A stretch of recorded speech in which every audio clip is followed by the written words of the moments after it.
30ویں پارے میں چونکہ صورتوں کی تعداد زیادہ ہے اس لیے تمام صورتوں پر گفتگو نہیں ہو سکے گی، بلکہ پارے کے بعض اہم مضامین کا جائزہ لینے کی کوشش کی جائے گی۔ سورۃ نابہ۔ 30ویں پارے کا آغاز سورۃ نابہ سے ہوتا ہے۔ سورۃ نابہ میں اللہ تعالیٰ نے قیامت کی گھڑیوں کا ذکر کیا ہے کہ قیامت کی آمد ایک بہت بڑی خبر ہوگی، کیونکہ اس کی آمد سے قبل بہت سے لوگوں کو اس کے واقع ہونے کے بارے میں شبہات اور اختلافات تھے۔ اس سورہ میں اللہ تعالیٰ نے جہنمیوں کی سزا کا بھی ذکر کیا کہ وہ کس طرح 1000 سال جہنم کی قید میں پڑے رہیں گے۔ اس کے بعد سورۃ نازعات ہے۔ سورۃ نازعات میں پروردگار عالم ارشاد فرماتے ہیں، جو اپنے پروردگار کے مقام سے ڈر گیا اور اس نے اپنے آپ کو خواہش سے بچا لیا تو اس کا ٹھکانہ جنت ہے۔ بنیادی طور پر انسان کی ہلاکت کا بڑا سبب اس کی خواہشات ہی ہوتی ہیں۔ اگر وہ اپنی خواہشات پر قابو پا لے تو وہ یقیناً کامیاب اور کامران ہو سکتا ہے۔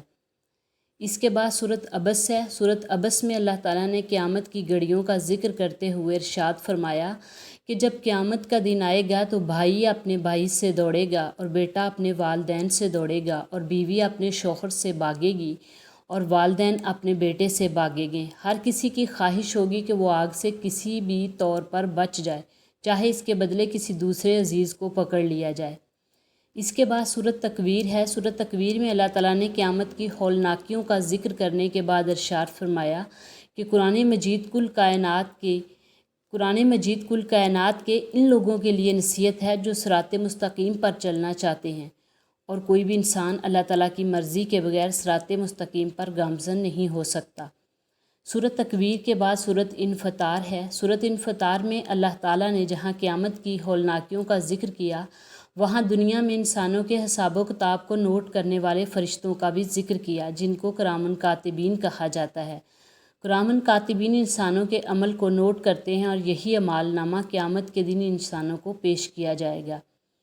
سورۃ انفطار کے بعد سورۃ مطففین ہے۔ اس سورت میں اللہ تعالیٰ نے ان لوگوں کا ذکر کیا جو اپنے حق میں تو ترازو کو پوری طرح استعمال کرتے ہیں، لیکن دوسروں کے لیے ترازو میں کمی کرتے ہیں۔ قیامت کے دن ایسے لوگوں کو تباہی اور بربادی کا سامنا کرنا پڑے گا۔ سورۃ انشقاق۔ اس سورہ میں اللہ نے بتلایا کہ انسان محنت و مشقت کا خوگر ہے اور اس کو چاہیے کہ اپنے پروردگار کے لیے محنت کرے جس سے اس نے ملاقات کرنی ہے۔ اگر انسان اپنے پروردگار کے لیے محنت کرے گا تو اس کو آسان حساب کا سامنا کرنا پڑے گا اور وہ اپنے اہل خانہ کی طرف خوشی کے ساتھ پلٹے گا۔ سورۃ بروج۔ اس سورہ میں اللہ نے اخدود کی بستی کا ذکر کیا کہ جنہوں نے ایک صاحب ایمان بچے کی دعوت تبلیغ کی وجہ سے اسلام قبول کر لیا تھا۔ اسلام قبول کرنے کی پاداش میں ان کو انتقام کا نشانہ بنایا گیا اور بے دین بادشاہ نے خندقیں کھود کر ان کو خندقوں میں جلا دیا تھا۔ بستی کے اہل ایمان افراد نے ہر طرح کی اذیت کو خندہ پشانی سے برداشت کیا، لیکن دعوت توحید سے ہٹنا بالکل بھی گوارا نہیں کیا۔ اس کے بعد سورۃ طارق ہے۔ سورۃ طارق میں اللہ تعالیٰ نے انسان کی تخلیق کا ذکر کیا کہ کس طرح انسان کو پانی کے معمولی قطرے سے اللہ تعالیٰ نے تخلیق کیا، اور جو اللہ تعالیٰ انسان کو پانی کے معمولی قطرے سے پیدا کر سکتا ہے وہ انسان کو اس کی موت کے بعد آسانی سے زندہ بھی کر سکتا ہے۔ اس لیے انسان کو اپنی حقیقت کو فراموش نہیں کرنا چاہیے۔ اس کے بعد ہے سورۃ الاعلیٰ۔ اس میں اللہ تعالیٰ نے اس بات کا ذکر کیا کہ لوگوں کی نگاہ تو دنیا کی زندگی پر ہے، لیکن حقیقی اور باقی رہنے والی زندگی تو آخرت کی زندگی ہے۔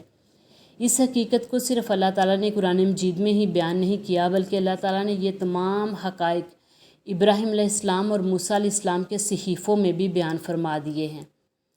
اس کے بعد ہے سورۃ الفجر۔ اس سورت میں اللہ تعالیٰ نے سابقہ اقوام کا ذکر کرنے کے بعد فرمایا کہ جب قیامت کا دن آئے گا تو اللہ تعالیٰ مومن کو مخاطب ہو کر کہیں گے، اے مطمئن جان، اپنے پروردگار کی طرف راضی ہو کر پلٹ جا اور میرے بندوں اور میری جنت میں داخل ہو جا۔ اس کے بعد ہے سورۃ البلد۔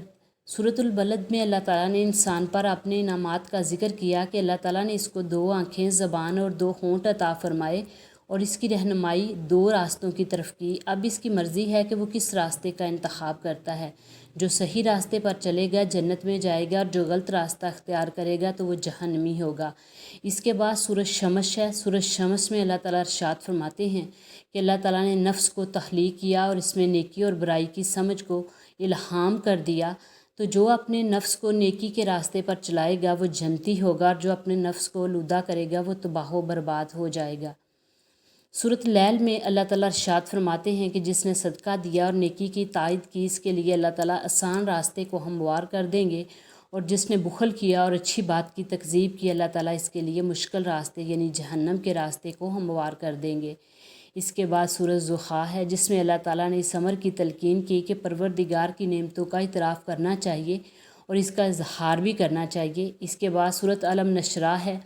اس سورہ میں اللہ تعالیٰ فرماتے ہیں کہ ہر تنگی کے بعد آسانی ہے، اور اللہ تعالیٰ نے اس امر کا بھی ذکر کیا کہ اللہ تعالیٰ نے رسول اللہ صلی اللہ علیہ وسلم کے تذکروں کو بلند کر دیا۔ اس کے بعد سورۃ 3 ہے۔ اس سورہ میں اللہ تعالیٰ فرماتے ہیں انہوں نے انسانوں کو بہترین تقویم میں پیدا کیا، مگر جو لوگ ایمان اور اعمال صالحہ کے راستے سے ہٹ گیا ان کو اللہ تعالیٰ نے بدترین مخلوق میں تبدیل کر دیا۔ سورۃ 3 کے بعد سورۃ علق ہے، اور اللہ تعالیٰ نے اس سورہ میں حبیب صلی اللہ علیہ وسلم کو اپنے پروردگار کے نام سے پڑھنے کا حکم دیا کہ اس نے انسان کو وہ کچھ سکھایا جو وہ نہیں جانتا تھا۔ سورۃ علق کے بعد سورۃ قدر ہے۔ اس سورہ میں اللہ تعالیٰ ارشاد فرماتے ہیں اللہ تعالیٰ نے اس قرآن کو قدر والی رات میں نازل کیا، اور قدر والی رات 1000 مہینوں سے زیادہ فضیلت کی حامل ہے، اور اس رات میں جبرائیل امین ہر امر کا فیصلہ لے کر فرشتوں کے ساتھ نازل ہوتے ہیں، اور یہ رات طلوع فجر تک سلامتی والی رات ہے۔ اس کے بعد سورۃ عصر میں اللہ تعالیٰ نے زمانے کی قسم اٹھا کر انسان کو ناکام کہا ہے کہ ہر انسان ناکام ہے سوائے ان لوگوں کے جنہوں نے ایمان اور عمل صالحہ کو اختیار کیا اور جو حق بات اور صبر کی تلقین کرتے رہے۔ سورہ عصر کے بعد ایک اہم سورۃ الکوثر ہے، جس میں اللہ تعالیٰ نے رسول اللہ صلی اللہ علیہ وسلم کو حوض کوثر کی بشارت دی، اور ساتھ ہی یہ بھی بتلا دیا کہ آپ کا دشمن بے نام و نشان رہے گا۔ ان کے بعد آخری 3 کل نہایت اہم ہیں، جن میں اللہ تعالیٰ کی توحید اور اس کی پناہ طلب کرنے کا ذکر کیا گیا ہے۔ اللہ تعالیٰ سے دعا ہے کہ وہ ہمیں قرآن مجید پڑھنے، سمجھنے اور اس پر عمل کرنے کی توفیق عطا فرمائے۔ آمین یا رب العالمین۔